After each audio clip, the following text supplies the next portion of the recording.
What if I told you that the greatest spiritual battle of your life is not happening in a church, but in your bedroom, that right now, without realizing it, you are being formed either toward God or away from Him by the space you live in?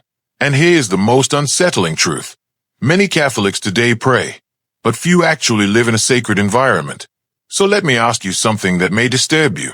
If a monk walked into your room right now, would he recognize it as a place where God is welcomed, or a place where God is constantly interrupted? Because the church has quietly preserved a secret for centuries, a way of life that protects the soul even in chaos, a way to turn any home into a monastery. But what this really means is not what most people think. And if you stay until the end, you may realize your home has been spiritually speaking to you all along. The only question is, what has it been saying? And it all begins with something most Catholics have completely forgotten: silence. But what silence really does to the soul may shock you. We live in the most connected generation in history, yet spiritually, we are more distracted than ever.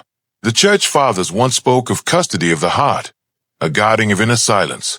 But today, the battlefield is no longer just internal. It is environmental. Your phone rings. Notifications flash. Noise never stops. And slowly, without noticing, your soul becomes scattered. St. Augustine once said, "You have made us for yourself, O Lord, and our hearts are restless until they rest in you." But what happens when everything around you prevents that rest? This is where the idea of the domestic monastery is born, not as escape from the world, but as resistance to spiritual fragmentation. Because if your environment is noisy, your prayer becomes shallow.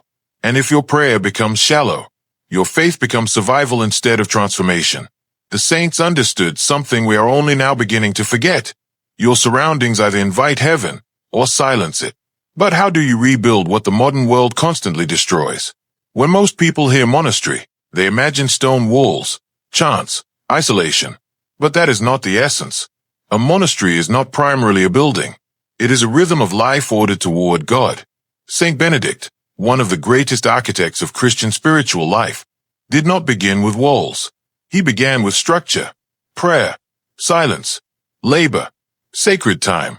The monastery was never meant to remove monks from the world. It was meant to make God more real than the world. So here's the hidden truth. You do not need to move to a monastery to live monastically. You need to rebuild your home as a monastery of presence. But how? What does that even look like in a world of smartphones, stress, and noise? Most Catholics do not realize this, but the Church already gave the blueprint. In traditional Catholic homes, there was always a holy place, an icon corner, a crucifix wall, a small altar, not as decoration, but as declaration. God is the center of this home. But today, many homes have no visual reminder of eternity. Instead, the first thing the eyes meet is screens, clutter, noise, distraction, and slowly, the soul adapts to what it sees. Because the human heart is formed visually before it is formed intellectually. So here's the first practice of the domestic monastery. Create a sacred corner. Not elaborate, not expensive, but intentional.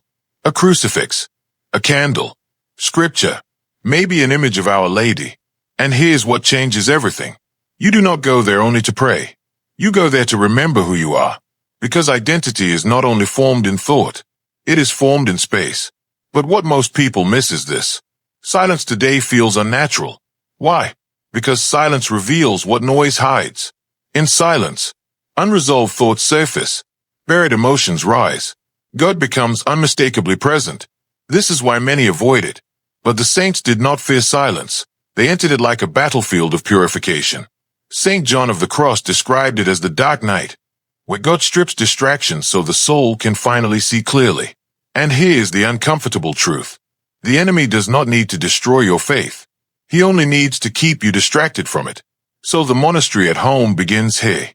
Not in activity, but in disciplined silence. Even 10 minutes daily. No phone. No noise. No escape. Just presence. But what begins to happen in that silence is not what most expect. A monastery does not rely on mood. It relies on rhythm. The liturgy of the hours taught the Church something revolutionary. Time itself can be sanctified. Morning prayer, midday remembrance, evening examination. Not because God changes, but because we forget. So the domestic monastery introduces rhythm into chaos. Imagine morning, offering the day to God. Midday, a short pause of remembrance. Night, reflection and surrender. It is not about quantity of prayer. It is about consistency of presence. But here is the deeper revelation. Most spiritual dryness is not lack of faith. It is lack of structure. And structure leads to transformation. But what happens when prayer becomes resistance against modern life itself? Your home is not neutral. It is forming you. Every notification is a small interruption of contemplation. Every endless scroll is a training of restlessness. And slowly, the soul forgets how to be still. The church has always taught that spiritual life is warfare. But today, the battlefield is not only temptation, it is attention.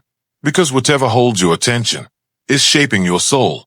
So the domestic monastery must become a place of resistance. Intentional phone boundaries. Sacred times without screens. Reclaiming attention for God. But here's what most people never realize. You do not conquer distraction by willpower alone. You conquer it by environment design. And when your home becomes ordered, your soul begins to recover clarity. But there is still something deeper. Monastic life was never only prayer. It was also work. But work transformed by intention. The Benedictine motto, ora et labora, pray and work. This is not balance. It is unity. Every task becomes prayer when offered rightly. Cleaning, cooking, studying, working. But modern life separates the sacred from the ordinary. The domestic monastery reunites them. Even washing dishes becomes, Lord, purify my heart as I purify this vessel. Even work stress becomes offering. But something profound happens here. When work becomes prayer, resentment begins to dissolve, and peace becomes habitual. But what if this is not just discipline, but preparation for something greater? Heaven is not chaos. Heaven is perfect communion. So the question becomes, if your soul cannot find order in your home, how will it recognize heaven? The domestic monastery is not an escape from the world. It is training for eternity. Every act of discipline becomes formation. Every silence becomes purification. Every prayer becomes alignment. And slowly, something begins to shift. You stop merely believing in God and begin living in awareness of Him. But here's the turning point most people miss. There comes a moment in every spiritual life when prayer is no longer something you do, but something you inhabit. The air feels different. The silence feels alive. The heart becomes sensitive. And suddenly, you realize God was never absent. You were just distracted. This is what the domestic monastery produces. Awareness, reverence, and spiritual sensitivity. But it also reveals something uncomfortable. Not everything in your environment belongs in your soul. And here's the question that lingers. What needs to change in your home for God to be more visible in your life? Because holiness is not accidental. It is cultivated. The greatest deception of modern life is distance. We think God is far away. But the saints discovered something different. God is near, but we are noisy. The domestic monastery is not about bringing God into your home. It is about removing what hides Him. And when the noise fades, when the structure returns, when silence deepens, something astonishing happens. You begin to realize God was always here, not waiting, not distant, but present. And now the home becomes what it was always meant to be, a place of encounter. But this realization changes everything. You do not need stone walls to live a sacred life. You need intention. You need rhythm. You need silence. You need presence. And above all, you need awareness that God is already waiting in your ordinary life. Because holiness is not separation from the world. It is transformation within it. If this message has stirred something deep within you, do not ignore it. Begin small. Create your sacred space. Restore silence. Reclaim prayer rhythm. Sanctify your home. And let your house become a place where heaven is remembered daily. And if you feel called deeper into this journey, comment below your prayer intentions. I will be praying with you spiritually as part of this growing Catholic family. And remember this, a holy life does not begin in a monastery far away. It begins in the silence you choose to create today. If this message touched your soul, subscribe to Catholic Foglight, because the next message may be exactly what heaven wants you to hear.